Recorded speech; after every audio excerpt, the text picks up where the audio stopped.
The documentary film Melania, that Melania Trump, of course, herself was very much involved in, directed by embattled director, producer Brett Ratner, of all people, um, supposed to be coming out this Friday. And it is. It's still scheduled to hit theaters on Friday.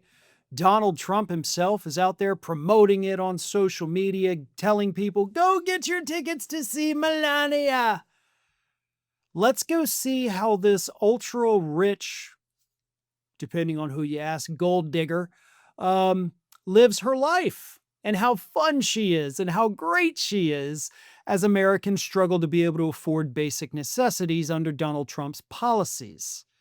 Doesn't exactly seem like the kind of thing you want to fork over $15 and perhaps 2 hours of your life to do, but they decided now was the best time to do it because Brett Ratner apparently can't read the room, and the results are absolutely predictable.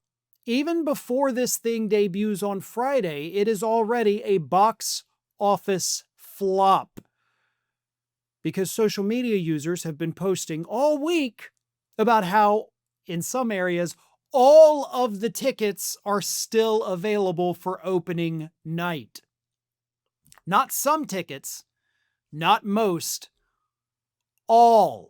Some theaters in red parts of the country, by the way, have sold 0 advance tickets to Melania. Here is what some users on social media said. This is the theater near me for opening night this Friday at 9:40 p.m. Every seat is still available. And he posted a picture of the seats. Yeah, man, packed house for sure, said another one. Selling out fast. Only 2 tickets sold on opening day. Another said, Omaha hasn't bought a single effing ticket. Even the empty seats are embarrassed about this flop. There is nowhere on earth where tickets are selling out fast for this.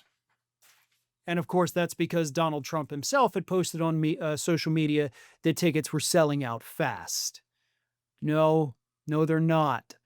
Nobody cares. And even those who do care don't have the money to fork over to go to a theater to watch this garbage from a garbage director. It gets even funnier. Because as this film, as they're supposed to be hyping it and promoting it, some of the people who worked on it actually spoke to Rolling Stone. And what they had to say is that they hope it fails. They want the film that they worked on to fail. And they described the filming experience as, quote, chaotic and horrible. Here's a couple quotes. One insider speaking to Rolling Stone said, quote, people worked really hard, really long hours, highly disorganized, very chaotic. Another said the shoot wasn't easy money. It was very difficult because of the chaos that was around everything. So, a lot of chaos. Other members of the production team now regret putting their name on the documentary, with one person saying they're, quote, much more alarmed now than I was a year ago. Another source who spoke to Rolling Stone suggested almost 2/3 of the crew who worked on the film in New York had requested their name be pulled from the credits of the documentary. Another source suggested they hope the film does not perform well, saying, quote, unfortunately, if it does flop, I would really feel great about it. The best part is, it gets even funnier. Because Melania Trump herself went on Fox and Friends this week on Monday to promote the film. And Fox and Friends co-host Ainsley Earhardt asked Melania about there's a scene in it where you're sitting down and talking to the Bidens, hoping, of course, that Melania was going to trash the Bidens just like her husband always does, right? Nope, exact opposite. Melania Trump had nothing, believe it or not, other than nice things to say about the Bidens and their marriage, which she was probably a little jealous of considering the state of her marriage. But here is what she told Ainsley Earhardt about talking with the Bidens. The question was, we also see moments apparently of when you talk to the Bidens. You have tea together, you drive to the White House Rotunda, you were on Air Force One, the Bidens send-off. So how were the Bidens to the Trumps on that day? And Melania said, they were very nice and a very beautiful relationship that day. So it was a very special day that we were spending together, driving to the Capitol, and it was a very cordial relationship. It's not what Fox News wanted to hear. I'm sure it's not what Melania's husband wanted to hear.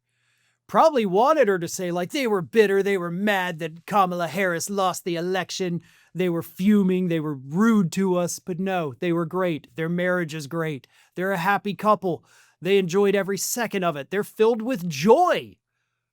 Not like those miserable f***s on the right who try to bring others down to make themselves feel better. But even her nice words about the Biden are not going to save this horrific film that, again, in case you're interested, is supposed to be premiering on Friday. Thanks for watching, and if you are not already subscribed to the channel, please do so, and do not forget to like and comment and share widely among your friends.